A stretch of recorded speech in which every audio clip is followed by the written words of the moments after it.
या बातमीपत्राचं प्रायोजक आहे पूर्व विभागातील नावाजलेले उद्योजक श्री राजय्या प्रभाकर गज्जाम यांचे प्रभाकर स्टील, प्रोप्रायटर राजय्या गज्जाम, 94 सोलापूर जिल्ह्याला आज भूकंपाचे सौम्य झटके जाणवले। सोलापूर जिल्ह्यातील सांगोला इथं भूकंपाचे केंद्रबिंदू असल्याची माहिती मिळाली आहे। राष्ट्रीय भूकंपशास्त्र केंद्रानं सोशल मीडियावर पोस्ट करत याबाबतची माहिती दिली।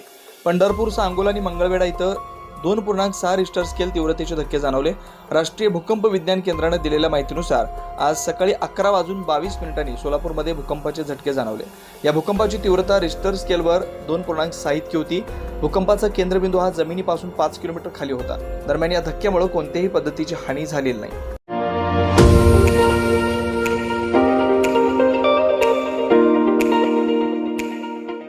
वरुण financial services, SBU mutual benefits fund आपला पैसा सुरक्षित व योग्य ठिकाणी गुंतवणूक करून आर्थिक लाभ मिळवून देणारी संस्था। गेल्या 3 वर्षापासून सोलापूर, महाराष्ट्रासह आंध्र, तेलंगणा, कर्नाटकातील गुंतवणूकदारांना आर्थिक साक्षरता बनवत योग्य मार्गदर्शन। वरुण फायनान्शियल सर्व्हिसेस अधिकृत सेवेच्या नियमानुसार association of mutual fund in India नोंदणीकृत mutual fund distributor Vijaykumar Ankam यांच्याकडून गेल्या 18 वर्षापासून गुंतवणूकदारांना फायदेशीर आणि योग्य मार्गदर्शन।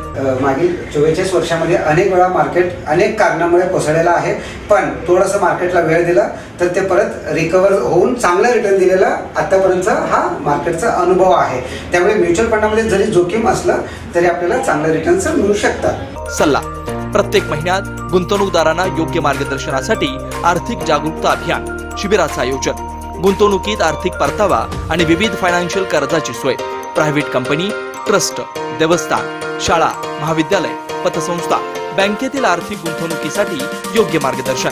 याशिवाय मेडिक्लेम, लाईफ इन्शुरन्स, वाहन विमा आदी सुविधा फक्त आणि फक्त Varun financial services, SBU mutual benefits funds.